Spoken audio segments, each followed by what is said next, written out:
Hello दोस्तों, आपके अपने चैनल एसजी नॉवल वर्ल्ड में आप सबका स्वागत है। ऐसे ही रोचक स्टोरी के लिए चैनल को सब्सक्राइब जरूर कर लीजिए। आइए अब एपिसोड कंटिन्यू करते हैं।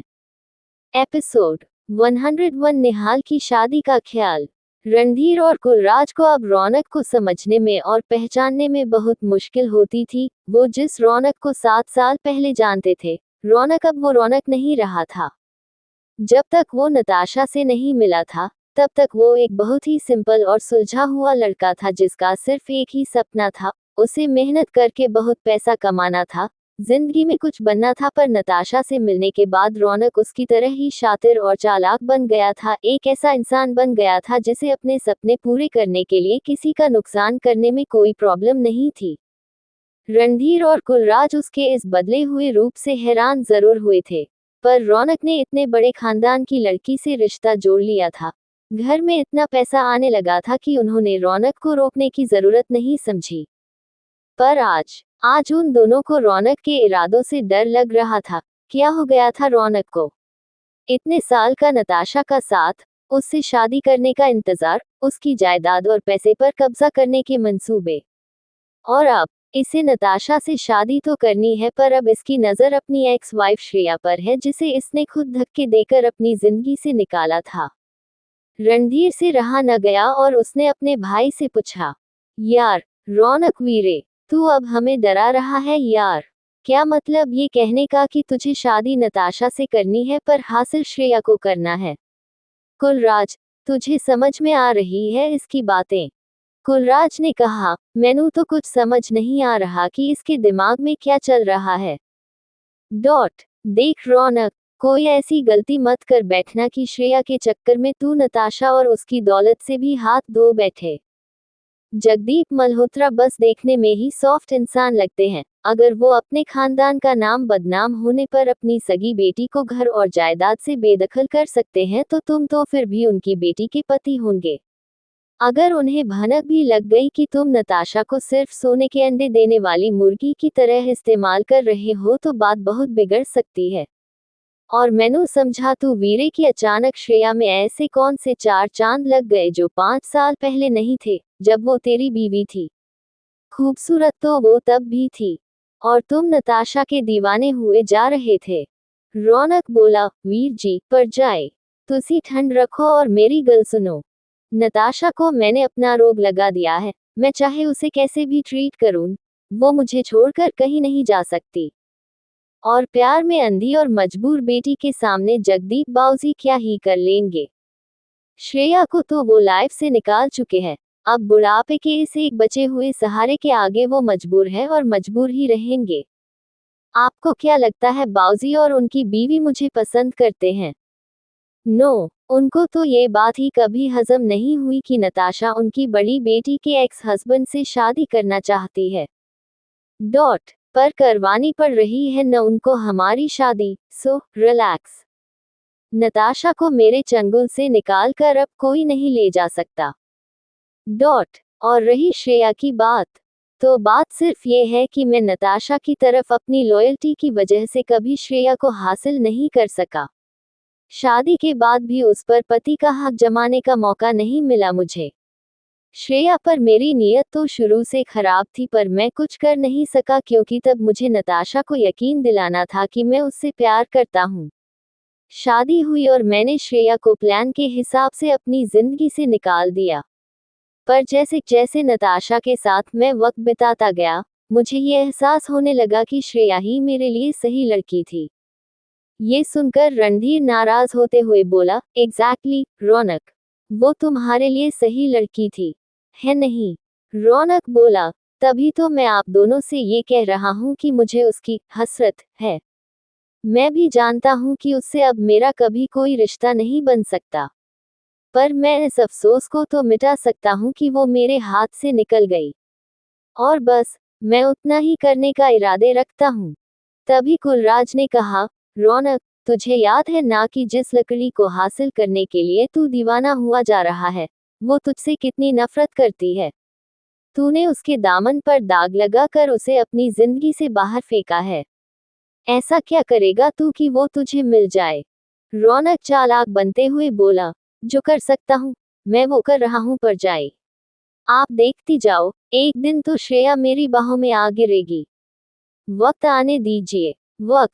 इतना कहकर रौनक श्रेया के ख्यालों में खो गया और उसके भाई भाभी परेशान हो उठे कि श्रेया को हासिल करने की दीवानगी में ये सब को ले डूबेगा। दूसरी तरह, जिस श्रेया के पीछे रौनक सब कुछ दांव पर लगाने के लिए तैयार था, वो निहाल के साथ उसके ऑफिस के अंदर आ रही थी। जैसे ही श्रेया निहाल के साथ अंदर आई, उसने देखा कि कोई भी उसकी तरफ नजर उठाकर नहीं देखा रहा। सब लोग उससे नजर चुरा रहे हैं और उसके सामने से गर्दन झुकाकर निकल रहे हैं। ये बात श्रेया को हैरान कर रही थी पर निहाल को सुकून दे रही थी। निहाल को इस बात की खुशी थी कि अब किसी की हिम्मत नहीं थी कि श्रेया की तरफ आंख उठाकर देखे या उसके बारे में घटिया बातें करे। श्रेया ने आगे बढ़कर निहाल से धीरे से पूछा, निहाल, ये तुम्हारे ऑफिस के लोग इस तरह मुझसे नजरें क्यों चुरा रहे हैं? I mean, वो मेरी तरफ देख भी नहीं रहे। कुछ हुआ है क्या जिसके बारे में मुझे कुछ नहीं पता? निहाल मन ही मन मुस्कुराया और अपने केबिन के फ्लोर पर जाने के लिए लिफ्ट का बटन दबाते हुए कहने लगा, मेरे ऑफिस के लोग तुम्हारी तरफ नजर उठाकर इसलिए नहीं देख रहे क्योंकि मैं नहीं चाहता कि उनमें से कोई भी तुम्हारी तरफ आंख उठाकर देखे या तुम्हारे बारे में कोई बात करे। श्रेया ने हैरान होते हुए पूछा, क्यों? निहाल ने एटीट्यूड देते हुए बोला, क्यों? ओह, वेल, तुम्हारे क्यों का जवाब देना मैं जरूरी नहीं समझता। अब ऐसे भी मत घूरो मुझे यार। तुम्हें मुझसे प्यार हो जाएगा और मुझे बिल्कुल भी नहीं होगा। चलो, लिफ्ट आ गई। श्रेया मुंह बनाते हुए बोली, बदतमीज। निहाल हंसा और दोनों लिफ्ट से होते हुए बिल्डिंग के टॉप फ्लोर पर आ गए जहां निहाल का ऑफिस था। अंदर आते ही श्रेया ने निहाल से पूछा, अब बिना टाइम वेस्ट किए मेरे दोनों सवालों के जवाब दो। पहला सवाल ये कि तुम इस बात पर क्यों मुंह फुलाए बैठे हो कि मैंने मोनिका आंटी की बात मानकर शेरगिल मेंशन के आउट हाउस में शिफ्ट होने की बात मंजूर कर ली। मुझे तो लगा था कि तुम सबसे ज्यादा खुश होंगे क्योंकि मैं तुम्हारे साथ। इसके बाद श्रेया बात बदलते हुए बोलती है, मेरा मतलब है कि वंश, हमारा बेटा वंश तुम्हारे साथ रहेगा। तो फिर तुम इतना ऑड बिहेव क्यों कर रहे थे? श्रेया की शिकायत सुनते हुए निहाल ने कॉफी मशीन से अपने लिए कॉफी बनाई और अपनी चेयर पर बैठते हुए श्रेया से कहा, अगर मैं तुम्हारी इस हरकत पर नाराज न होता तो और क्या करता श्रेया? जब मैंने तुमसे कहा था कि तुम अगर मेरे फार्म हाउस नहीं आना चाहती तो तुम और वंश मॉम के घर के आउट हाउस में शिफ्ट हो सकती हो, पर तब तुमने मुझे 4 बातें सुनकर साफ मना कर दिया था। एंड नाउ, अब मॉम के ही कहने पर तुम और वंश उसी आउट हाउस में मूव हो रहे हो। इसका मतलब मैं क्या समझूं? यही कि तुम्हारे लिए मेरी बात की कोई वैल्यू नहीं है, या तुम मुझे न कहने की इतनी आदी हो कि मेरी सही बात पर भी तुम्हें ना ही कहना है। ऑब्वियसली मुझे बुरा लगेगा ना, तो क्यों करता मैं तुमसे सीधे मुंह बात? श्रेया ने कहा, निहाल, तुम छोटे बच्चे हो क्या? ये कौन सी बात है नाराज होने वाली? जब आंटी ने मुझे मूव करने के लिए कहा तब तक मुझे एक स्टॉकर फॉलो कर चुका था। मेरे घर में ब्रेक इन हो चुका था यार। तो ये तो ऑब्वियस है कि मैं उन्हें हाँ ही कहती। तुम इस बात को ईगो का मसला क्यों बना रहे हो? निहाल ने इस पर कहा, मैं इसे ईगो का मसला नहीं, इमोशन का मसला बना रहा हूँ श्रेया, क्योंकि तुम्हारी यही हरकतें मुझे हर वक्त ये याद दिलाती हैं कि मैं तुम्हारे लिए सिर्फ वंश का पिता हूँ। एक इंसान वाला वजूद है ही नहीं मेरा तुम्हारे दिमाग में। ये सुनकर श्रेया बुरा फील करते हुए कहती है, ये सच नहीं है निहाल। मैं तुम्हें वंश के पिता से कहीं ज्यादा समझती हूँ। निहाल ने फौरन पलटकर पूछा, अच्छा, क्या समझती हो? दोस्त, हमदर्द या हमसफर? निहाल के ये सवाल श्रेया को परेशान कर देते थे क्योंकि वो श्रेया को अपने अंदर झांकने के लिए मजबूर कर देते थे। उसे उन जज्बातों का सामना करना पड़ता था जो उसके सीने में निहाल के लिए पनपने लगे थे। ऐसा क्या था जो श्रेया निहाल के लिए महसूस नहीं करती थी? अट्रैक्शन, उसे छूने की चाहत, उसकी सांसों को खुद की सांसों से मिलाने की हसरत, प्यार से उसके माथे से बाल हटाने की चाहत, उसकी बाहों में खोकर दुनिया से छिपने की चाहत, उससे कभी ये कहने की उम्मीद कि उसे निहाल से मोहब्बत हो रही है, उसके साथ एक जिंदगी बनाने का सपना। कोई अंत नहीं था उन एहसासों का जो श्रेया के दिल में निहाल के लिए सुलगने लगे थे, पर श्रेया उन्हें कहने की गलती नहीं कर सकती थी। उसने कुछ देर चुप रहने के बाद निहाल की चीरती हुई आंखों का सामना करते हुए कहा, अभी उस एहसास के लिए कोई लफ्ज नहीं है मेरे दिमाग में निहाल, बट प्लीज अपने आप को सिर्फ वंश का डैड कहकर मुझे और खुद को नीचे मत दिखाओ। मैं तुम्हारी इज्जत करती हूँ, तुम्हें वैल्यू करती हूँ। तभी निहाल ने कहा, अगर मेरी इज्जत करती हो, मुझे वैल्यू भी करती हो, तो बात बात पर मुझसे झगड़ती क्यों हो? मेरी हर बात से इनकार क्यों करती हो? श्रेया धीरे से बोली, क्योंकि तुम मुझे उकसाते हो। ये तो मैं भी कह सकती हूँ ना कि तुम मुझे उकसाते क्यों हो? निहाल ने कहा, उकसाता इसलिए हूँ ताकि तुम मुझसे बात करो और मुझे वंश के अटेंडेंस लगा रहे बाप की तरह ट्रीट न करो। श्रेया ने पूछा, और मुझसे बात करने की क्या जरूरत है?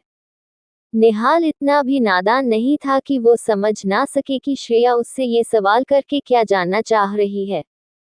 वो निहाल का दिल टटोलने की कोशिश कर रही थी, शायद ये जानना चाहती थी कि निहाल के दिल में उसके लिए क्या है। क्या वो सिर्फ उससे दिल लगी करता है, फ्लर्ट करने के लिए उसे छेड़ता है, या उसके दिल में श्रेया के लिए वही आग है जो अब श्रेया के सीने में निहाल के लिए भड़कने लगी है। निहाल को श्रेया से ये कहने में कोई हिचकिचाहट नहीं थी कि वो उसे वापस पाना चाहता है, उसे चाहने भी लगा है, पर उसे श्रेया का इनकार सुनने में कोई इंटरेस्ट नहीं था। वो श्रेया को ये इम्प्रेशन नहीं देना चाहता था कि वो उसके सामने इसलिए झुकता है क्योंकि वो उसे चाहता है। इसलिए निहाल ने श्रेया से बस इतना कहा, तुमसे बात करने की क्या जरूरत है?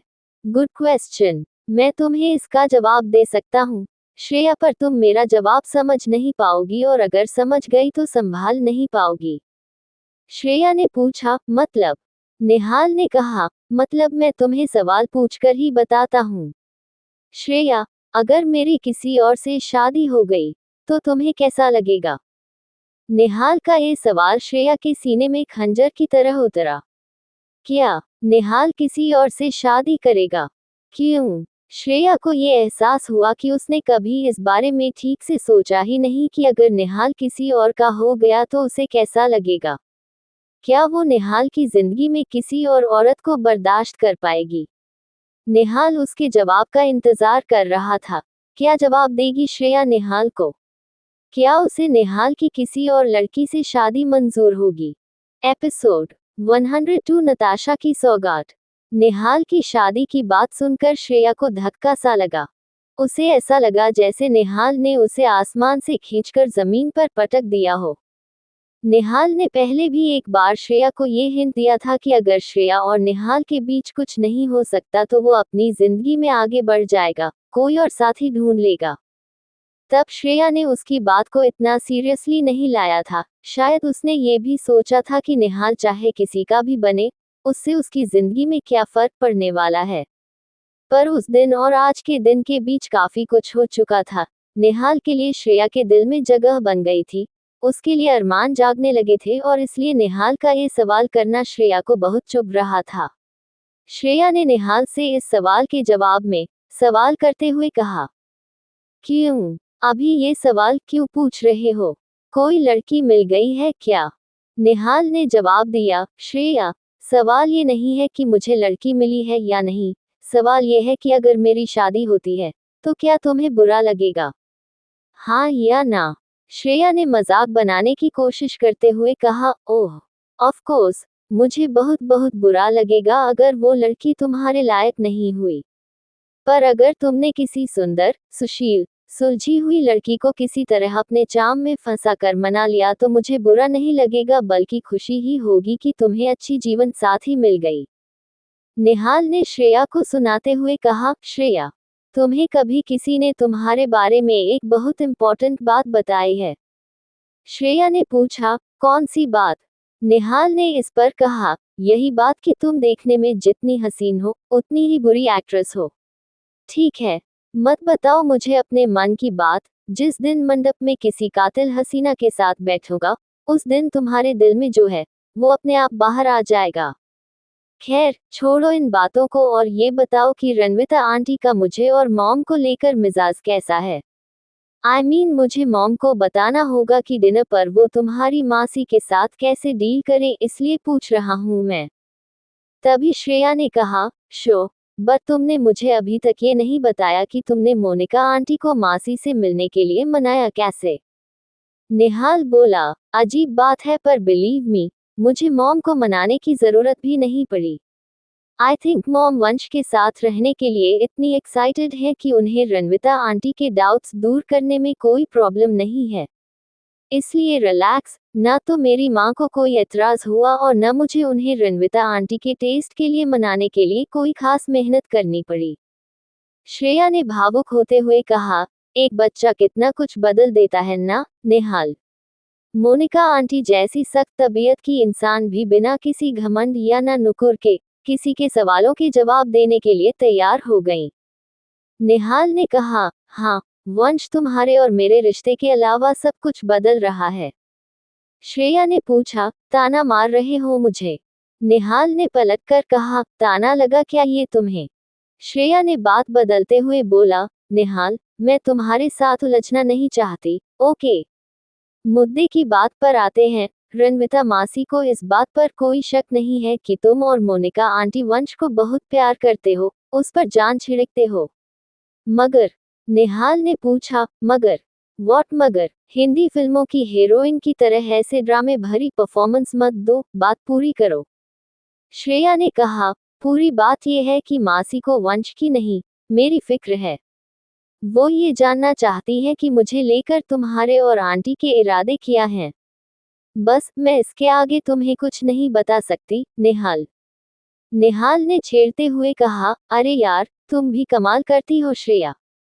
तुमने आंटी को बताया नहीं कि तुम्हें लेकर मेरे इरादे तो बहुत नेक और हसीन थे, पर तुम नहीं पिघल रही तो इसमें मेरा क्या कसूर। ये सुनकर श्रेया के गाल लाल हो गए। देखो निहाल, इससे पहले कि श्रेया निहाल के आगे कमजोर पड़कर उसे कोई स्टूपिड सा जवाब देती, उससे पहले ही श्रेया के फोन पर नताशा का कॉल आ गया। फोन की स्क्रीन पर नताशा का नाम फ्लैश होते हुए देखकर श्रेया का माथा ठनका और उसका मूड सीरियस हो गया। जब से श्रेया ने नताशा के पास रौनक का हीरो का ब्रेसलेट पहुंचाया था, तब से उसका ये पहला कॉल था, यानी पूरे 24 घंटों के बाद नताशा का रिएक्शन आने वाला था। श्रेया ने तुरंत नताशा का कॉल उठाया और नताशा ने दूसरी तरफ से बड़ी ही संजीदा आवाज में श्रेया से कहा कि वो अपने और रौनक के बंगले की साइट पर उसका इंतजार कर रही है। अब बंगले का काम जल्द से जल्द खत्म करना होगा, इसलिए श्रेया जहां भी है, वो जल्द से जल्द आ जाए बस। श्रेया निहाल के सामने नताशा से उलझना नहीं चाहती थी, इसलिए उसने नताशा से दो टूक शब्दों में कह दिया कि वो कुछ ही देर में बंगले पर पहुंच रही है। कॉल काटते ही उसने निहाल से कहा, निहाल, मुझे अभी निकलना होगा। नताशा अपने बंगले पर मेरा इंतजार कर रही है, कल डिनर पर मिलते हैं। और निहाल ने कहा, कूल, बस मुझे रणविता मासी के सवालों की लिस्ट भेज देना, मैं और मॉम सारे जवाबों के साथ रेडी रहेंगे। श्रेया ने झेपते हुए कहा, ओह शट अप, निहाल, जब देखो मजाक, कल बताती हूँ तुम्हें मैं मोनिका आंटी और रणविता मासी के सामने। श्रेया पैर पटकती हुई निहाल के ऑफिस से निकल गई और निहाल अपनी कुर्सी पर बैठा हुआ उस दरवाजे को देखता रहा जहां से श्रेया अभी अभी निकल कर गई थी। वो बहुत देर तक श्रेया के बारे में सोचता रहा, उसका और श्रेया का फ्यूचर क्या है, वो दोनों वंश के साथ एक परिवार बनकर कैसे रहेंगे, ये सोचता रहा। और श्रेया निहाल के मन में उठ रहे सवालों से अनजान और अपने दिल में निहाल के लिए उठ रहे जज्बातों से नाराज, तेजी से गाड़ी चलाती हुई नताशा के सपनों के महल की साइट पर पहुंच गई। अजीब बात थी, ना तो बंगले पर मजदूर थे और न ही नताशा बंगले के अंदर थी।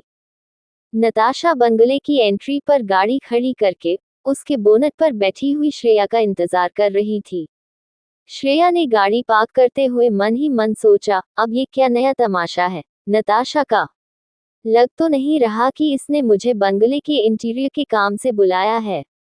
जैसे ही श्रेया गाड़ी से उतरकर नताशा की तरफ बढ़ने लगी, नताशा मीठी दिखने वाली जहरीली मुस्कान के साथ अपनी गाड़ी के बोनेट से उतरी और उसने आगे बढ़कर कसकर श्रेया को गले से लगा लिया और उससे खुश होते हुए कहने लगी, सोचो, आज मैं इतनी खुश हूँ कि अपनी जिस बहन को मैं बर्दाश्त नहीं कर सकती, उसे मैं खुशी खुशी गले से लगा रही हूँ। नताशा के गले लगी हुई श्रेया तो हक्की बक्की रह गई। अब इस नताशा को अचानक क्या हो गया था? इस तरह तो नताशा ने श्रेया को तब भी गले नहीं लगाया था जब किसी जमाने में उनका रिश्ता अच्छा हुआ करता था। श्रेया ने नताशा को धीरे से अपने गले से अलग करते हुए उससे हैरानी से पूछा, What is wrong with you, Natasha? ऐसी कौन सी खुशी मिल गई तुम्हें कि जिसका गला दबाना चाहती हो, उसे ही गले लगाने की नौबत आ गई? नताशा ने ताना मारते हुए कहा, वेल, मेरी प्यारी बहना, नौबत ये आई है कि जिस आदमी को तुम शादी के बंधन में 24 घंटे भी बांध कर नहीं रख सकी, वो मेरे साथ ठीक 1.5 महीने में जन्म जन्म के बंधन में बंधने जा रहा है। मेरी और रौनक की शादी की तारीख तय हो गई है, श्रेया। नताशा को लगा था कि जैसे ही वो श्रेया को ये खबर देगी, श्रेया के होश उड़ जाएंगे। क्योंकि नताशा के घटिया दिमाग में ये बात थी कि रौनक का और श्रेया का छुपकर अफेयर चल रहा है, वरना और क्या वजह हो सकती है कि रौनक श्रेया को इतना महंगा ब्रेसलेट दे। और श्रेया ने भी तो नताशा को नीचे दिखाने के लिए वो ब्रेसलेट भेजा होगा, न कि देखो तुम्हारा मंगेतर और मेरा पुराना पति कैसे मेरे आगे पीछे घूम रहा है। पर श्रेया का चेहरा शांत था, जैसे कि उसके लिए ये बहुत ही मामूली खबर हो। श्रेया ने बड़ी नॉर्मल सी मुस्कान के साथ नताशा से कहा, वाओ, ग्रेट न्यूज़, नताशा। बहुत बहुत मुबारक हो तुम्हें और रौनक को। मुझे लगता है कि तुमने मुझे बस यही खबर सुनाने के लिए यहाँ बुलाया था। राइट, तो मैं चलूं? नताशा ने चिढ़ते हुए कहा, श्रेया, मेरे सामने ये भोली और अनजान बनने का नाटक मत करो। मैं जानती हूँ कि तुम और रौनक एक दूसरे से मिलते हो। अफेयर है तुम दोनों का, नहीं तो भला तुम मुझे वो हीरो का ब्रेसलेट क्यों भेजती जो रौनक ने तुम्हें दिया था? मुझ पर हंसने के लिए ही भेजा था ना तुमने वो। पर नतीजा देखो, रौनक को अपनी गलती का एहसास हो गया और उसने अपने भैया भाभी के साथ मेरे घर आकर शादी की तारीख तय कर दी। नताशा की ये बातें सुनकर श्रेया को अपनी बहन पर सच में तरस आने लगा। नताशा रौनक की चाहत में इतनी अंधी थी कि उसे ये नहीं दिख रहा था कि रौनक उसे बेवकूफ बना रहा है, उसकी पीठ पीछे श्रेया को रिझाने की कोशिश कर रहा है। नताशा ने खुद को रौनक के प्यार के गुमान में रखने के लिए अपने दिमाग में कुछ और ही कहानी बना रखी थी। पर श्रेया ने नताशा को सच का आईना दिखाने में थोड़ा भी टाइम बर्बाद न करते हुए बस इतना कहा, नताशा, तुम कितना और किस हद तक गलत सोच रही हो, तुम्हें इसका अंदाजा भी नहीं है। पर तुमसे इस वक्त कुछ भी कहना बेकार है। तुम रौनक जैसे आदमी की बीवी बनने के खुमार में इतनी खुश जो हो। मैं बस तुमसे इतना कहूंगी कि जब कभी तुम्हारे जिगर का टुकड़ा रौनक होश में ना हो ना, तो उससे ये जरूर पूछना कि उसने क्या सोचकर मुझे वो डायमंड ब्रेसलेट गिफ्ट की थी। चलती हूँ। कल से बंगले का काम तेजी से खत्म करने का प्रोसेस शुरू हो जाएगा ताकि तुम और रौनक सही टाइम पर अपने इस सपनों के महल में शिफ्ट हो जाओ और अपनी शादी शुदा जिंदगी शुरू कर सको। बाय। नताशा कड़वाहट के साथ बोली, रुको, कुछ देना है मुझे तुम्हें। ये सुनकर श्रेया बोली, रियली? बदतमीजी, धोखे और तानों के अलावा भी कुछ है तुम्हारे पास मुझे देने के लिए? नताशा ने कहा, हाँ, और ये सौगात तुम्हें याद रहेगी, श्रेया। ये कहते हुए नताशा अपनी गाड़ी की तरफ गई और बैक सीट से उसने एक स्टील का डब्बा और एक छोटा सी चांदी की श्रृंगारदानी निकाली। श्रेया के पास आकर नताशा ने वो स्टील का डब्बा खोलकर उसके सामने कर दिया। जैसे ही श्रेया ने देखा कि उस स्टील के डब्बे के अंदर क्या है, श्रेया का चेहरा जज्बात से पिघल सा गया। उसकी आंखों में आंसू उमड़ने लगे। नताशा उसके लिए बेबे के हाथ की बनी हुई पिन्नियां लाई थी। वही पिन्नियां जो श्रेया को बचपन से सिर्फ अपनी बेबे के हाथ की बनी हुई पसंद थी। श्रेया ने नताशा को देखते हुए पूछा, बेबे ने बनाए हैं न ये पिन्नियां? नताशा बोली, हाँ, वही पिन्नियां हैं जो तुम्हें इतनी पसंद हैं, बादाम और पिस्ते के साथ। बस कहानी में ट्विस्ट इतना है कि उन्हें ये नहीं पता कि उनके हाथ की मिठाई मैं उनकी लाडली और बदनाम बेटी श्रेया के पास ले आई हूँ। श्रेया ने कहा, मैं समझी नहीं, क्यों? क्यों लाए हो तुम मेरे लिए बेबे के हाथ की बनाई हुई मिठाई? नताशा ने कहा, यही समझ लो कि अपनी शादी की तारीख तय होने की खुशी में मैं तुम पर तरस खाकर तुम्हारा मुंह मां की पिन्नियों से मीठा करवा रही हूँ श्रेया। रख लो, ये डब्बा तुम्हारे लिए ही है। पता नहीं इस जन्म में तुम्हें बेबे की माफी मिले या न मिले, कम से कम उनके हाथ के बने खाने का सुख तो दे ही सकती हूँ तुम्हें। ये कहते हुए नताशा ने अपने हाथों से श्रेया को पिन्नी खिलाए और कुछ पल के लिए ही सही, वो दोनों बहनें थीं, बस। श्रेया ने नताशा से पिन्नियों का डब्बा ले लिया और वो जाने लगी, पर नताशा ने श्रेया का हाथ पकड़कर उसे रोक लिया और कहा, कहाँ जा रही हो श्रेया? मेरे प्यार का तोहफा लेकर नहीं जाओगी? श्रेया ने उस चांदी की श्रृंगारदानी को देखा और शक करते हुए नताशा से पूछा, क्या है इसमें? नताशा ने कहा, खोल कर देखो। क्या लाई थी नताशा श्रेया के लिए? क्या श्रेया वो तोहफा कबूल करेगी? क्या रौनक जल्द ही श्रेया से मिलने की कोशिश करेगा? क्या होगा अब मोनिका शेरगिल और रणविता मासी के बीच श्रेया की फ्यूचर के सवाल को लेकर? क्या निहाल दे पाएगा रणविता मासी के सवालों का जवाब? एपिसोड 103 कहानी ब्रेसलेट की। बचपन से श्रेया और नताशा का ऐसा रिश्ता कभी बना ही नहीं था कि नताशा कभी श्रेया के लिए कुछ करे या उसे कोई तोहफा दे। हमेशा श्रेया ने बड़ी बहन होने के नाते नताशा को लाड में ढेरों गिफ्ट्स दिए, उसे सरप्राइज दिए। जो चीज खुद के लिए पसंद आती, उसे श्रेया पहले नताशा के लिए लेकर आती। शायद वो श्रेया की कोशिश थी नताशा के मन की ये तकलीफ दूर करने की कि जमुना मल्होत्रा अपनी सगी बेटी नताशा से ज्यादा अपनी पहली और सौतेली बेटी श्रेया से प्यार करती थी। ये और बात थी कि श्रेया का प्यार, श्रेया के दिए हुए हजारों तोहफे नताशा के मन से ये मलाल, ये जलन नहीं मिटा सके थे। इसलिए जब आज नताशा हाथ में चांदी के डिब्बे में श्रेया के लिए तोहफा लिए खड़ी थी, उसे यकीन था कि ये कोई तोहफा नहीं, नताशा के मन में जो श्रेया के लिए नफरत है, उसकी सौगात है। श्रेया ने नताशा को पैनी नजर से देखते हुए कहा, तोहफा यानी गिफ्ट मेरे लिए तुम लाए हो? वाओ! लुक नताशा, तुम और मैं अच्छी तरह से जानते हैं कि तुम्हें अपनी बड़ी बहन से ऐसा कोई प्यार नहीं है कि तुम उसके लिए सुई भी खरीदो। सो स्टॉप इट और सीधे सीधे बता दो कि इसमें क्या है। नताशा ने ताना मारते हुए कहा, फिक्र मत करो, इसमें कोई सांप नहीं है जो तुम्हें डस लेगा। तुम्हें अगर जहर देकर मारना होता तो बहुत साल पहले ही मार दिया होता। सो रिलैक्स और इसे ले लो। सच में, इस चांदी की श्रृंगारदानी में तुम्हारे लिए तोहफा ही है जो मैं सच्चे दिल से लाई हूँ। श्रेया ने कहा, अच्छा, ठीक है, जरा मैं भी तो देखूं कि तुम मेरे लिए ऐसा क्या लाए हो। श्रेया ने नताशा के हाथ से वो चांदी की डिबिया ली और उसे खोल कर देखा। उस डिबिया में वही 5.5 लाख का डायमंड ब्रेसलेट था जो सारे फसाद की जड़ था। श्रेया ने नताशा को हैरानी से देखकर भड़कते हुए कहा, नताशा, क्या मजाक है ये? हाँ, तुम ये ब्रेसलेट वापस मेरे पास ले आई। क्यों? मैंने ये तुम्हें इसलिए भेजा था ताकि तुम रौनक का असली चेहरा देख सको, कि वो किस तरह तुम्हारा मंगेतर होने के बावजूद अपनी पुरानी बीवी को इम्प्रेस करने में लगा हुआ है। और तुम इसे मेरे पास ही वापस ले आई, और वो भी खुशी खुशी। दिमाग खराब हो गया है क्या तुम्हारा? नताशा अपना गुस्सा दबाते हुए बोली, तुम रौनक के बारे में जो कुछ कह रही हो, मुझे उस पर न भरोसा है और न मैं उस बारे में कोई बात करना चाहती हूँ।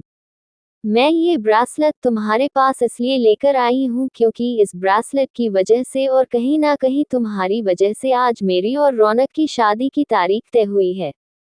और चूंकि ये ब्रेसलेट हमेशा मुझे और रौनक को तुम्हारी याद दिलाएगा, मैं इसे नहीं रख सकती। इसे तुम रखोगी और हमेशा ये याद रखोगी कि तुम मेरा और रौनक का रिश्ता तोड़ने में कामयाब नहीं हो सकी श्रेया। ये सुनकर श्रेया ने तरस खाते हुए कहा, नहीं नताशा, मैं ये ब्रेसलेट इसलिए नहीं रखूंगी क्योंकि मैं तुम्हारा और रौनक का रिश्ता तोड़ने में कामयाब नहीं हो सकी या तुम्हें रौनक का असली रूप नहीं दिखा सकी। मैं इस ब्रेसलेट को इसलिए संभाल कर रखूंगी ताकि एक दिन मैं इसे लेकर तुम्हारे सामने आऊं। और जानती हो वो दिन कौन सा होगा?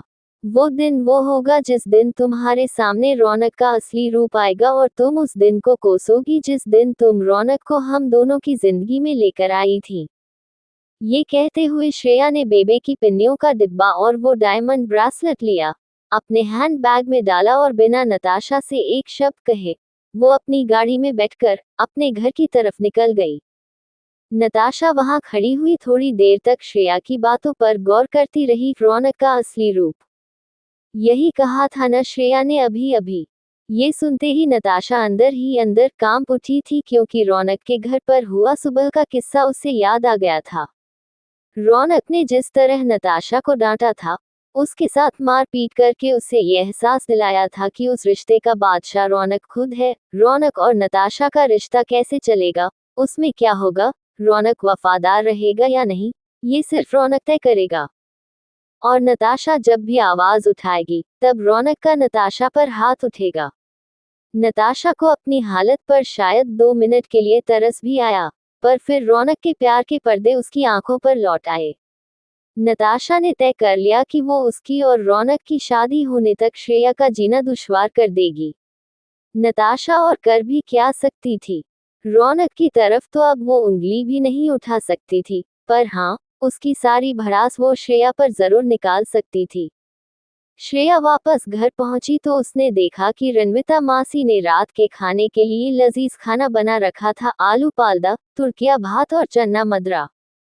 सारा खाना बनाकर मासी नन्हे वंश के साथ खेल रही थी। वंश उन्हें बता रहा था कि निहाल कितने प्यारे डैड हैं और वो कैसे हमेशा उनके साथ रहना चाहता है। मासी बड़े प्यार से और बड़े ध्यान से वंश के सिर में तेल लगाते हुए उसकी बातें सुन रही थी।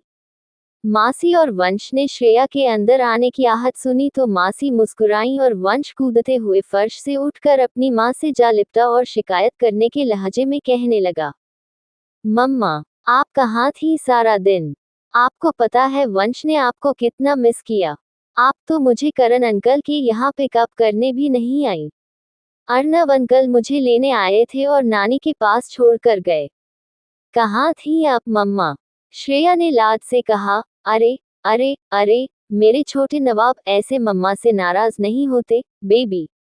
मम्मा आज इतनी बिजी थी, तो कैसे आती वो आपको लेने के लिए? बबली आंटी भी चंडीगढ़ से बाहर है ना, इसलिए अर्नव अंकल ने आपको पिक किया। वंश ने जिद करते हुए कहा। नो नो नो, पहले आप वंश को बताओ कि आप कहाँ बिजी थी, फिर वंश डिसाइड करेगा कि आपसे बात करनी है या नहीं। श्रेया बिना सोचे समझे बोली, अच्छा बाबा, बता देती हूँ। आप, रणविता नानी और मैं कल आपके डैड और आपकी दादी को डिनर के लिए मिल रहे हैं, तो बस मैं आपके डैड के साथ कल के डिनर की तैयारी कर रही थी, और कुछ नहीं। ये सुनते ही वंश खुश होते हुए बोला, है सच्ची? वाओ, हम दादी के घर डिनर पर जा रहे हैं। शेरगिल मैंशन जा रहे हैं, जहां हम कुछ दिनों के बाद जाकर रहने वाले हैं। श्रेया ने कहा, यस। वंश ने इस पर कहा, फिर तो मैं अभी कल के कपड़े निकाल लेता हूँ। ये वंश हंसता खेलता अपने कमरे में भाग गया। और फिर रणविता मासी ने श्रेया से काफी सीरियस होकर पूछा कि निहाल और उसकी माँ इतनी आसानी से मान कैसे गए। उन्हें आइडिया है न कि हम उनसे क्यों मिलने आ रहा हैं। श्रेया ने मासी के सारे डाउट्स दूर करते हुए कहा कि निहाल ने मोनिका शेरगिल को समझा लिया है, और वो वंश को घर लाने की इतनी जल्दी में है कि उन्हें रणविता मासी के किसी सवाल से कोई परेशानी नहीं होगी। रणविता मासी ने श्रेया से कुछ नहीं कहा क्योंकि वो श्रेया के मन में शक का बीज नहीं बोना चाहती थी, पर उन्हें ये बात अजीब लग रही थी कि मोनिका शेरगिल जैसी घाघ और घमंडी औरत, एक अनजान औरत, रणविता, जिससे वो न कभी मिली है और जिससे उन्होंने न कभी बात की है, वो उसके आगे झुकने के लिए तैयार है। रणविता मासी को दाल में कुछ काला लग तो रहा था, पर जब तक वो मोनिका शेरगिल से आमने सामने मिल नहीं लेती थी, वो किसी फैसले पर पहुंचना नहीं चाहती थी। उन्होंने यही सोचा कि कल की कल देखी जाएगी, अभी किसी नतीजे पर पहुंचना ठीक नहीं होगा। ये सोचते हुए वो खाना लगाने लगी। अपने बेडरूम के अंदर श्रेया अभी नहाकर शावर से निकली ही थी कि उसका फोन बजा। श्रेया ने देखा कि वो कॉल रौनक का था। श्रेया ने सिर पर हाथ मारा और रौनक का कॉल ले लिया और रूखेपन से बोली, हेलो। रौनक ने कहा, हाय श्रेया, कैसी हो? श्रेया ने रूखेपन से जवाब दिया, रौनक, मैं जानती हूँ कि तुमने मेरा हाल चाल पूछने के लिए कॉल नहीं किया है। मुद्दे पर आओ, क्या चाहते हो? रौनक ने सीधे पॉइंट पर आते हुए कहा, एक सवाल का जवाब चाहता हूँ। श्रेया ने पूछा, कौन सा सवाल? रौनक ने कहा, मैंने जो डायमंड ब्रेसलेट तुम्हारी कलाई पर पहनाया था, वो तुम्हें पसंद नहीं आया था क्या? ये सुनते ही श्रेया ने ताना मारते हुए कहा, अरे, ऐसा क्यों कह रहे हो रौनक? बेशकीमती हीरो से जड़ा, व्हाइट गोल्ड में बना, 5.5 लाख का ब्रेसलेट किसको पसंद नहीं आएगा? मुझे तो बहुत पसंद आया था वो ब्रेसलेट। रौनक ने कहा, अगर इतना ही पसंद आया था तो तुमने मेरे साथ इतनी शातिर चाल क्यों चली? श्रेया ने पलट कर पूछा, चाल? व्हाट चाल? ऐसा क्या कर दिया मैंने? रौनक ने कहा, तुमने वो ब्रेसलेट नताशा के पास पहुंचा दिया।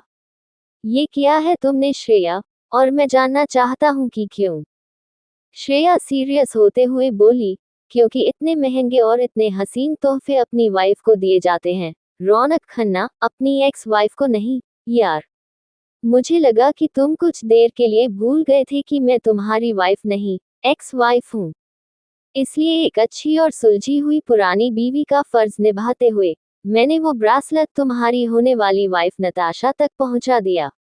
क्यों नाराज हो? कुछ गलत कर दिया मैंने? रौनक ने इस पर कहा, श्रेया, तुम अच्छी तरह से जानती हो कि तुमने क्या किया है।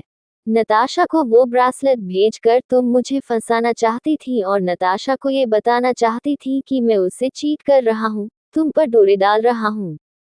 सही कह रहा हूँ न मैं? ये सुनकर श्रेया ने कहा, नताशा को तुम्हारा असली चेहरा दिखाकर मुझे क्या मिलेगा, रौनक? और उससे फर्क भी क्या पड़ेगा? तुम और नताशा एक जैसे ही तो हो, बुरे इंसान। मैंने वो ब्रेसलेट नताशा को इसलिए भेजा था ताकि उसे तुम्हारे इरादे समझ में आ जाएं। रौनक बोला, अच्छा, और तुम्हें क्या लगा श्रेया? ऐसा करने से क्या होगा? श्रेया ने कहा, उससे ये होगा रौनक कि तुम मेरा पीछा छोड़ दोगे, मुझे तंग करना छोड़ दोगे। रौनक ने पूछा, और तुम्हें लगता है कि ऐसा कुछ हुआ? ये सुनते ही श्रेया भड़कते हुए बोली, नहीं रौनक, ऐसा कुछ नहीं हुआ और उसका प्रूफ मैं देख कर आ रही हूँ।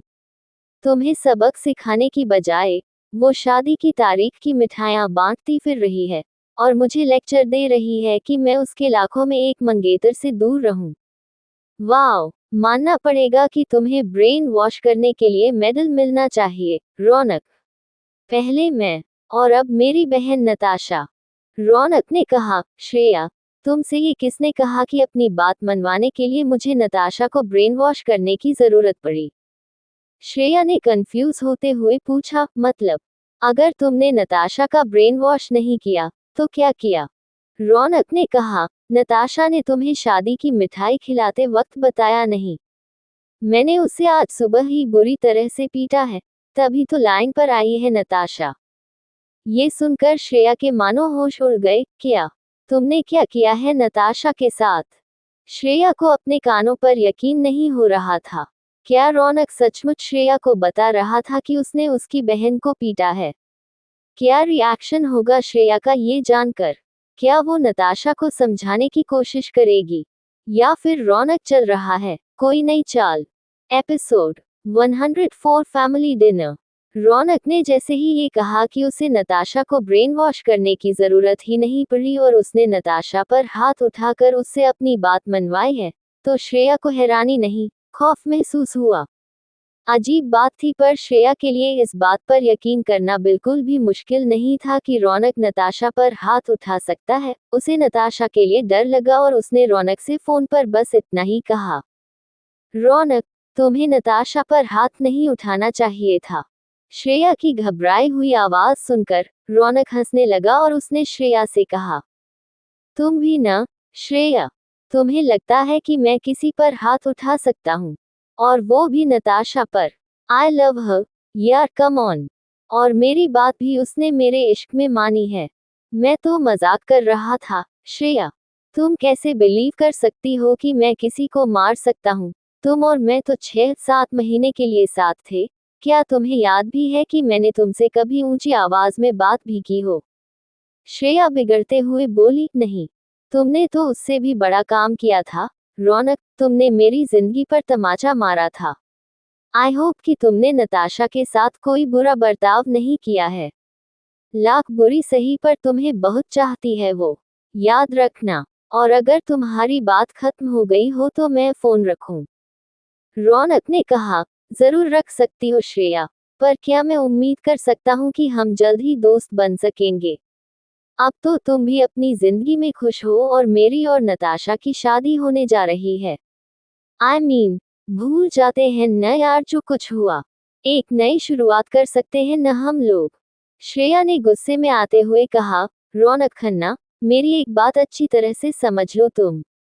न हमारे बीच कभी कुछ ठीक हो सकता है, और न ही हम कभी दोस्त हो सकते हैं, समझे?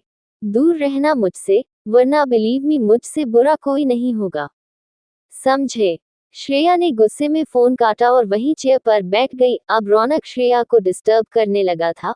उसके इरादे क्या थे, ये तो श्रेया अब तक नहीं समझ पाई थी, पर उसके अंदर की आवाज कह रही थी कि रौनक लंबे वक्त तक उसका पीछा नहीं छोड़ने वाला था। पर क्यों? क्या चाहिए उसे मुझसे? कहीं ये नताशा के ही कहने पर मुझे परेशान तो नहीं कर रहा क्योंकि मैं चंडीगढ़ लौट आई? कहीं मुझे दोबारा बर्बाद करने के लिए ये इन दोनों का कोई नया घिनौना प्लान तो नहीं? अब श्रेया को क्या पता था कि रौनक इस बार उसके खिलाफ कोई चाल नहीं चल रहा, वो उसे हासिल करने के लिए चाल चल रहा है। फोन रखने के बाद रौनक अपने बेड पर बैठा मन ही मन मुस्कुरा रहा था। श्रेया का इस तरह भड़कना और उसे इनकार करना उसे श्रेया की तरफ और भी ज्यादा अट्रैक्ट कर रहा था। उसने सिर्फ श्रेया का रिएक्शन जानने के लिए उससे सच कहा था कि उसने नताशा के साथ मारपीट की है। और रौनक को ये सुनकर अच्छा लगा था कि श्रेया को अभी भी नताशा की फिक्र थी। बस श्रेया की यही पर्सनालिटी, शक्ति और इमोशंस का मेल रौनक को उसे हासिल करने के लिए पागल कर रहा था। तभी रौनक के मोबाइल फोन पर नताशा का कॉल आया, पर रौनक का नताशा से बात करने का कोई मूड नहीं था। उसने नताशा का कॉल काटा और आराम से सो गया। वैसे भी अब नताशा को इस डर में जिंदा रखना जरूरी था कि रौनक उससे शादी करके उस पर एहसान कर रहा है, कि वो उसे छोड़कर कभी भी जा सकता है। इसी खौफ से नताशा उसके कंट्रोल में रहेगी और रौनक को कुछ भी करने से रोक नहीं सकेगी। नतीजा ये हुआ कि आज की रात रौनक बड़े सुकून से सोया और नताशा सारी रात ये सोच सोच कर करवटें बदलती रही कि रौनक और श्रेया के बीच क्या चल रहा है। अगला दिन शेरगिल मैंशन में खूब चहल पहल के साथ शुरू हुआ, और होता भी क्यों न। आज पहली बार वंश और श्रेया अपनी मासी के साथ खाने पर जो आ रहे थे। मोनिका शेरगिल ने आज अपने ऑफिस के सारे अपॉइंटमेंट्स कैंसिल कर दिए थे। आज वो घर पर रहकर अपने पोते वंश का फेवरेट खाना बनवाने वाली थी। आउट हाउस में उसके लिए तैयार करवाया गया कमरा उसे दिखाने वाली थी। आज वंश को ये लगना चाहिए कि वो अपनी दादी और अपने पिता के घर में मेहमान नहीं है, बल्कि इस घर का, इस खानदान का चिराग है, और इस घर का होने वाला मालिक है। तो बस सुबह से मोनिका की देखरेख में वंश के लिए तरह तरह के पकवान बनवाए जा रहे थे। आउट हाउस में वंश के रूम का बचा खुचा काम पूरा किया जा रहा था। इस खुशी भरे माहौल में अचानक अर्नब मोनिका शेरगिल के लिए एक परेशान कर देने वाली खबर लेकर आया। जैसे ही वो शेरगिल मैंशन में पसीने पसीने होते हुए घुसा, वैसे ही मोनिका उसके चेहरे पर उड़ रही हवाएं देखकर समझ गई कि कोई बहुत बड़ी प्रॉब्लम हो गई है। उन्होंने अर्नब को देखते ही पूछा, अर्नब, क्या बात है? क्या हुआ है? अर्नब ने दबी और घबराए आवाज में कहा, मैडम, बहुत बड़ी गड़बड़ हो गई है। वो क्रिमिनल मंगर याद है न आपको? मोनिका ने पलटकर पूछा। ये कैसा स्टूपिड सवाल है, अर्नब? जिसे मैंने श्रेया को स्टॉप करने के लिए और उसके घर में ब्रेक इन करने के लिए हाय किया था, मुझे ही वो आदमी याद नहीं होगा क्या? ऑफ कोर्स, मुझे मंगर याद है अर्नब। क्या हुआ? और पैसे मांग रहा है क्या? दे दो, कोई प्रॉब्लम नहीं है मुझे। आज उसकी वजह से ही मेरा पोता वंश अपने असली घर में आ रहा है। जो मांग रहा है, दे दो उसे। ये सुनकर अर्णव ने झुंझलाते हुए कहा, अरे मोनिका मैम, आप मेरी पूरी बात तो सुनिए। आपके होश उड़ जाएंगे, बता रहा हूं मैं आपको। वो इंस्पेक्टर है न गुनीत भल्ला, जिसे निहाल सर चोरी की रात फ्लैट पर लेकर आए थे और उसने श्रेया मैडम के घर पर पूरी छानबीन की थी। वो गुनीत भल्ला बहुत सही निकला अपने काम में। उसने अपने इन्फॉर्मर नेटवर्क की मदद से पता लगा लिया है कि मंगर ही वो आदमी है जिसने श्रेया मैडम के घर चोरी की थी। पुलिस ने उसकी शिनाख्त कर ली है, मोनिका मैम। ये सुनते ही मोनिका शेरगिल को झटका सा लगा और वो बोली, क्या? ये क्या अनाप शनाप बोलते चले जा रहे हो अर्णव? ये नामुमकिन है। मंगर की शिनाख्त कैसे हो सकती है? उसके पूरे करियर में जब एक बार भी उसका कोई पुलिस रिकॉर्ड नहीं बना, तो वो इंस्पेक्टर गुनीत भल्ला उस तक पहुंचा कैसे? अर्णव ने कहा, मंगर मोहाली में किसी बार में बैठा हुआ नशे में डींगे हाँक हाँक कर किसी को बता रहा था कि कैसे वो चंडीगढ़ में एक औरत के घर में ब्रेक इन करके साफ बचकर निकल आया है। पुलिस का कोई इन्फॉर्मर आसपास था और ये बात गुनीत भल्ला और उसकी टीम के कानों तक पहुंच गई। और अब पुलिस उसे शिकारियों की तरह ढूंढ रही है। प्रॉब्लम तो ये भी नहीं है, मोनिका मैम। मंगर ने आपके लिए इससे भी बड़ी प्रॉब्लम खड़ी कर दी है। उसने मुझे फोन करके ये कहा है कि अगर हमने पुलिस से बचने में उसकी मदद नहीं की और वो पकड़ा गया, तो वो पुलिस का एक भी थप्पड़ खाने से पहले सब सच उगल देगा। मोनिका शेरगिल ने इस पर आग बबूला होते हुए कहा, व्हाट? वो मोनिका शेरगिल को एक्सपोज करेगा? जानता नहीं क्या वो मुझे रात ओ रात उसे मरवा कर कहाँ फिंकवा दूंगी, इसकी खबर उसकी 7 पुश्तों को भी कभी नहीं होगी। औकात क्या है उसकी कि वो मुझे धमकाने की सोचे भी। मैंने उससे कहा था कि काम खत्म होते ही कुछ महीनों के लिए चंडीगढ़ से चला जाए, तो वो इस एरिया में अभी तक कर क्या रहा था? इडियट। इसके बाद मोनिका अपना गुस्सा थोड़ा शांत करते हुए बोली, नो नो नो, मैं ऐसा नहीं होने दे सकती। वो बंदा पुलिस के हाथ नहीं लग सकता। मेरी लाइफ, मेरा घर, मेरा बनता हुआ परिवार बर्बाद हो जाएगा। श्रेया वंश को हमसे हमेशा के लिए दूर कर देगी। निहाल का और मेरा मुश्किलों से संभला हुआ रिश्ता बिगड़ जाएगा। पूरे शहर में शेरगिल फैमिली का नाम खराब हो जाएगा। नहीं, मैं ऐसा कुछ भी नहीं होने दे सकती। मुझे इस मंगर को ठिकाने लगाना होगा। अर्णव ये सुनकर घबरा गया और बोला, ये आप क्या कह रही हैं मोनिका मैडम? आप खूनी थोड़े न हैं। आप अपनी पर्सनालिटी देखिए न।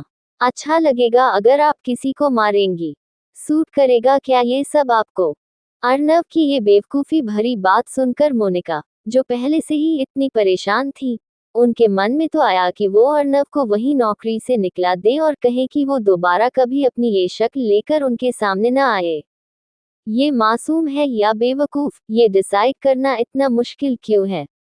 मोनिका ने किसी तरह अपने गुस्से का घूंट पिया और अर्णव से कहा, अर्णव, कभी तो अक्ल की बात किया करो। मैंने ये कब कहा कि मैं मंगर को जान से मारने वाली हूँ? How silly. जब मैंने ये कहा कि हमें मंगर को ठिकाने लगाना पड़ेगा, तो उसका मतलब ये है कि हमें उसे कुछ महीनों के लिए अंडरग्राउंड करना पड़ेगा। अर्णव ने राहत की सांस लेते हुए कहा, ओह, फिर ठीक है मोनिका मैम। मैं तो डर ही गया था। मोनिका बोली, डरो मत, काम पर लगो। मंगर को कॉल करके कहो कि वो अगले 6 महीने तक मेरे दिल्ली के छतरपुर वाले फार्म हाउस के बेसमेंट में रहेगा। तुम उसे खुद वहां छोड़कर आओगे, गॉट इट? अर्णव ने फौरन कहा, ओके मैम। फिर मोनिका ने आगे कहा, और उसे अच्छी तरह से समझा देना कि अगर 6 महीने से पहले छतरपुर के फार्म हाउस से उसकी सांस भी बाहर निकली, तो मैं उसे मारूंगी तो नहीं पर उसे अपने जिंदा रहने पर भी अफसोस होगा। समझ गए न? अर्णव बोला, यस मैम, मैं कल ही उसे छतरपुर छोड़कर आता हूँ। मोनिका ने कहा, कल नहीं अर्णव, आज रात ही तुम उसे चंडीगढ़ से निकाल कर दिल्ली ले जाओगे। क्लियर? अर्णव झट से बोला, ठीक है मैम, मैं आज ही मंगर को यहाँ से पुलिस की नज़र में आए बिना निकालने का इंतजाम करता हूँ। अर्णव ने मोनिका शेरगिल को ये तसल्ली दी कि कुछ भी हो जाए, मंगर इंस्पेक्टर गुनीत भल्ला के हाथ नहीं लगेगा और उनका राज हमेशा राज ही रहेगा। मोनिका को यकीन था कि अर्नव चाहे लाख बुद्धू सही, पर उसका काम सही होगा। इसी भरोसे पर मोनिका वापस अपने पोते के डिनर की तैयारियों में लग गई। करीब दोपहर के वक्त निहाल भी घर आ गया। उसने ये देखा कि उसकी माँ मोनिका शेरगिल का रुतबा छोड़कर एक नॉर्मल प्यारी सी दादी बनकर अपने पोते को खाना खिलाने की तैयारी कर रही थी। उसने अपनी माँ का ये रूप सालों बाद देखा था और उसे खुशी हो रही थी कि अब उसका घर घर लगने लगा था, मोनिका शेरगिल का सोने का महल नहीं। शाम हुई तो श्रेया और वंश रणविता मासी के साथ मोनिका और निहाल के घर आ पहुंचे। जैसे ही रणविता मासी ने घर के अंदर कदम रखा और उन्होंने मोनिका शेरगिल को देखा, पता नहीं क्यों, पर उनका माथा ठनका। उन्हें ऐसा लगा जैसे इस औरत से श्रेया को कोई न कोई नुकसान जरूर पहुंचेगा। पर रणविता के ऐसा सोचने की वजह आखिर थी क्या? वो तो मोनिका शेरगिल से आज पहली बार मिल रही थी। तो क्या वजह हो सकती थी रणविता के इस डर की कि मोनिका एक खतरनाक औरत है? श्रेया और वंश निहाल के साथ घूम घूम कर पूरा घर देख रहे थे। वंश खुश हो रहा था कि उसकी दादी का घर किसी परी के महल से कम नहीं। श्रेया उस माहौल में घुलने की कोशिश कर रही थी।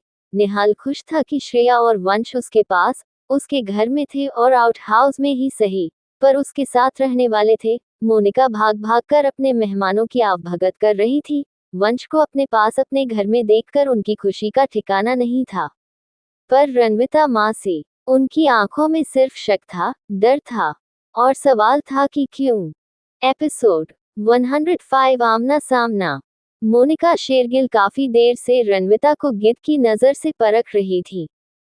डिनर के अरेंजमेंट्स करने और अपने लाडले पोते वंश की फरमाइशें पूरी करने के बीच में मोनिका ये ऑब्जर्व किए बिना नहीं रह सकी थी कि श्रेया की ये तेज तर्रार और सख्त दिखने वाली मासी उन्हें और निहाल को इस तरह देख रही थी जैसे एक जज कोर्ट में लाए गए उस मुजरिम को देखाता है जिसका ये दावा होता है कि वो बेकसूर है, पर जज आसानी से मानता नहीं है।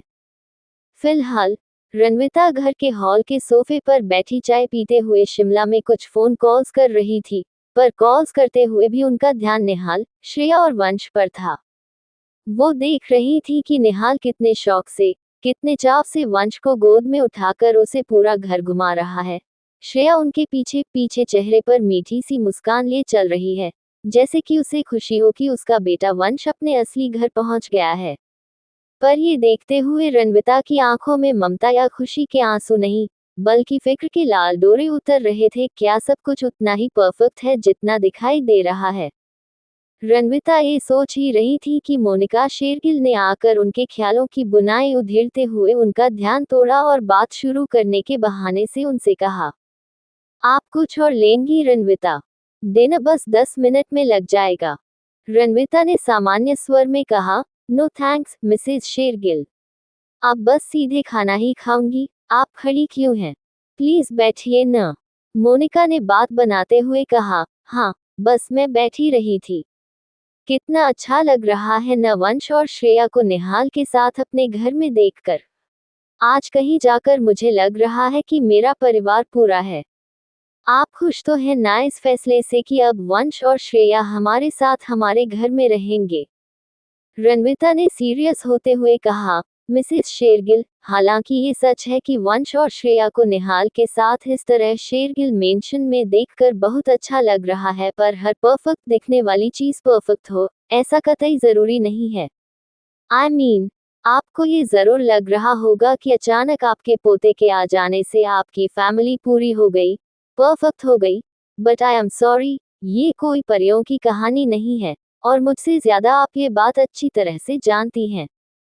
मोनिका ने चिढ़ते हुए कहा, साफ साफ कहिए रणविता, आखिर आप क्या कहने की कोशिश कर रही हैं? रणविता ने मुद्दे पर आते हुए कहा, मैं ये कहने की कोशिश कर रही हूँ कि एक खुश दादी होने का चश्मा हटाइए और सच का सामना कीजिए। पहली बात तो ये कि श्रेया और वंश आपके घर में आए जरूर हैं, पर हम सब जानते हैं कि श्रेया यहाँ एक एम्प्लॉय के तौर पर आ रही है और वो अपने बेटे के साथ इस घर में नहीं, बल्कि आउट हाउस में रहेगी। दूसरी बात यह है कि ये 2 पल की खुशी एक धोखा है मिसेस शेरगिल जो आप अपने आप को दे रही हैं। मोनिका ने हैरान होते हुए कहा, धोखा? कैसा धोखा? रणविता ने कहा, ये धोखा कि आप सब लोग एक हैप्पी फैमिली बन जाने वाले हैं, जबकि अंदर से आप भी जानती हैं कि ऐसा कुछ नहीं है। सोसाइटी के सामने न तो निहाल शादीशुदा है और न ही उसका कोई 4.5 साल का बेटा है। दुनिया के सामने श्रेया एक तलाकशुदा औरत है और निहाल उसका दोस्त है। कोई नहीं जानता कि श्रेया और निहाल के बीच का असली रिश्ता क्या है। तो बताइए मुझे कि अभी हमारी आंखों के सामने जो ये पूरा सीन चला रहा है, मैं उसे सच कैसे मान लूं? ये 2 पल का धोखा ही है मिसेस शेरगिल, जिसकी उम्र बहुत छोटी है। मोनिका शेरगिल को रणविता की कोई बात बुरी नहीं लगी, क्योंकि जो कुछ वो कह रही थी उसका एहसास मोनिका को अच्छी तरह से था। पर निहाल और श्रेया के सामने अभी ये टॉपिक छेड़ने का वक्त नहीं था। अगर मोनिका ऐसा करती है तो वो जितना अभी तक श्रेया को समझ पाई थी, श्रेया घबराकर, जज्बाती होकर अपना फैसला बदल लेगी और वंश को लेकर शेरगिल मेंशन आने से इनकार कर देगी। इसलिए मोनिका एक वक्त पर एक ही कदम उठा रही थी। अभी अहम ये था कि किसी तरह वंश अपने असली घर आ जाए। उसके बाद क्या करना है वो बाद में देखा जाएगा। इसलिए मोनिका ने रणविता की बात का बुरा न मानते हुए, उनसे नाराज न होते हुए, बस इतना ही कहा। मोनिका ने आराम से कहा, नजर नजर का फर्क है रणविता। जो आपकी नजरों में धोखा है, मेरी नजर में वो परियों की कहानी ही है। चलिए, डिनर रेडी हो गया है। इसके साथ ही मोनिका ने आवाज लगाते हुए कहा, निहाल, वंश, श्रेया, कम ऑन, डिनर तैयार है। रणविता मोनिका को लेकर किसी नतीजे पर नहीं पहुंचना चाहती थी, पर इतना तो वो समझ चुकी थी कि मोनिका बहुत ही तेज और शातिर औरत थी, जिसकी शख्सियत के बारे में फिलहाल एक ही बात 100% भरोसे के साथ कही जा सकती थी, और वो ये कि मोनिका शेरगिल अपने पोते वंश से बहुत प्यार करती थी। उसे अपने पास दिल से रखना चाहती थी। उसे अपनी आंखों के सामने बड़ा होते हुए देखना चाहती थी। जब निहाल, श्रेया और वंश डाइनिंग टेबल पर आए तो मोनिका ने चेयर पर बैठते हुए वंश को अपनी गोद में बिठाया और लाड से कहा, आज तो हमारे छोटे नवाब दादी के हाथ से खाना खाएंगे, है न? वंश खुश होते हुए बोला, वाह दादी, आपको कैसे पता कि मुझे पिज्जा और बर्गर्स पसंद हैं? मोनिका ने कहा, अरे, अगर वंश की दादी को वंश का टेस्ट भी पता न हो तो किस बात की दादी हुई मैं भला? खाओगे न तुम मेरे हाथ से? वंश बोला, हाँ जी दादी, जरूर खाऊंगा, पर आप डिनर के बाद मुझे मम्मा की तरह आइसक्रीम भी खिलाओगी न? वंश का ये प्यारा सा सवाल सुनकर टेबल पर बैठा पूरा परिवार और रणविता मासी हंसने लगी। वंश को इस तरह अपने पिता के घर में, अपनी दादी की गोदी में बैठकर सबकी आंखों का तारा बनते हुए देखकर श्रेया की आंखें भर आईं। श्रेया की आंखों में आंसू आते देख, उसके साथ की कुर्सी पर बैठा निहाल समझ गया कि श्रेया दुख से नहीं बल्कि खुशी से जज्बाती हो रही है। उसका मूड ठीक करने के लिए उसने मजाक करते हुए श्रेया के कान में कहा, फिक्र मत करो यार श्रेया, डिनर में बर्गर और पिज्जा के अलावा भी तो कितना कुछ है, मुगलई, चाइनीज, पंजाबी। तुम वो खाओ, मॉम तुम्हें बर्गर पिज्जा खाने के लिए मजबूर नहीं करेगी यार। वो सब तो हमारे लाडले वंश के लिए है बस। श्रेया ने आंसू पोंछते हुए कहा, उफ, निहाल, फिर से मजाक। मैं पिज्जा देखकर थोड़े न रो रही हूँ, एनीवे, तुम नहीं समझोगे। निहाल सीरियस होते हुए बोला, क्यों? क्यों नहीं समझूंगा मैं? क्योंकि मैं लड़का हूँ, बाप हूँ, माँ नहीं। निहाल ने ये बात श्रेया से इतनी संजीदगी से कही कि श्रेया को ये एहसास हुआ कि निहाल वंश को लेकर कितना जज्बाती हो सकता है, पर श्रेया ने कुछ नहीं कहा।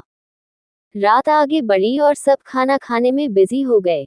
सब बातों पर डिस्कशन हुई, कैसे आउट हाउस में श्रेया और वंश को नौकरों की पूरी टोली दी जाएगी। श्रेया कैसे नीलकमल डिजाइन स्टूडियो के सीनियर्स को इन्फॉर्म करेगी कि वो कंपनी का फ्लैट खाली करके शेरगिल मेंशन में शिफ्ट हो रही है। इससे नताशा और रौनक के घर के प्रोजेक्ट पर क्या असर पड़ेगा? अगर नताशा या रौनक ने ज्यादा छानबीन करने की कोशिश की तो इस मैटर को कैसे सॉल्व किया जाएगा, वगैरह वगैरह। पर इन सब बातों में रणविता ने ये देखा कि किसी ने एक बार भी इस बात का जिक्र नहीं छेड़ा कि फ्यूचर क्या है।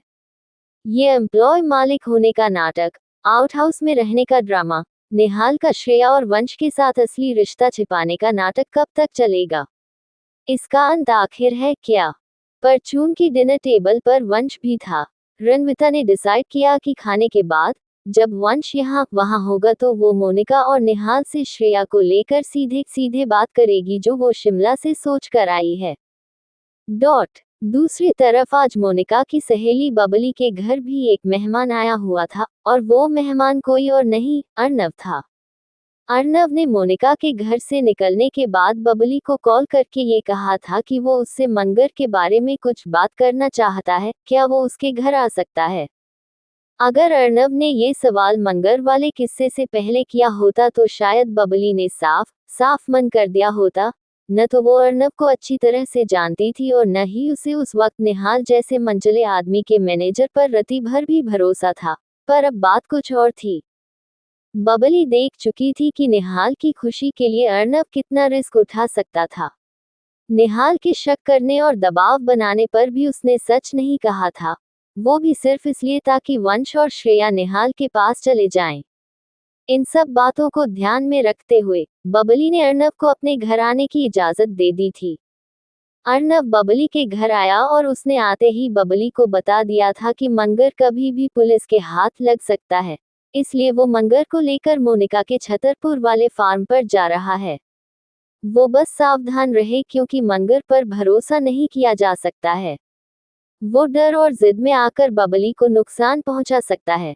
वंश और श्रेया को वो छुएगा भी नहीं क्योंकि वो मोनिका से जुड़े हुए हैं। बबली ने अर्नव की पूरी बात सुनकर उसे खाना देते हुए कहा, डोंट वरी अर्नव, मैं सावधान रहूंगी, पर मुझे नहीं लगता कि वो अब किसी को नुकसान पहुंचाने का रिस्क लेगा। वो सिर्फ खोखली धमकियां दे रहा है क्योंकि वो पुलिस की छानबीन की वजह से दहशत में आ गया है। उसे बस बहुत सारे पैसे चाहिए और सिर छिपाने की जगह। पर फिर भी मुझे वार्न करने के लिए थैंक यू अर्नव। वैसे ये बात फोन पर भी सो सकती थी, तुम्हें मेरे घर तक आने की जहमत उठाने की जरूरत नहीं थी। क्या मैं पूछ सकती हूँ, तुमने मुझसे ये बात फोन पर क्यों नहीं की अर्नव? बबली एक वकील थी और इसलिए इसमें कोई बड़ी बात नहीं थी कि उसने अपनी और अर्नव की सेफ्टी को ध्यान में रखते हुए अर्नव से ये सवाल कर लिया था। पर ये सवाल सुनते ही अर्नव का चेहरा उतर गया। उसे ऐसा लगा जैसे बबली ने उसकी कोई चोरी पकड़ ली हो। उसने बबली से नजर चुराते हुए कहा, क्यों, क्या मैं आपसे मिलने नहीं आ सकता भाविका जी? बबली ने इस पर फौरन कहा, नहीं नहीं, मेरा मतलब वो नहीं था अर्नव। ऑफ कोर्स तुम मुझसे मिलने आ सकते हो, मैं तो बस। तभी अर्नव बात काटते हुए बोला, रहने दीजिए भाविका जी, अब मेरी ही गलती है कि मैं अपना हक समझकर यहाँ आपसे मिलने चला आया। मैं जाता हूँ। बबली ने कहा, अर्नव, ये क्या बचपना कर रहे हो तुम?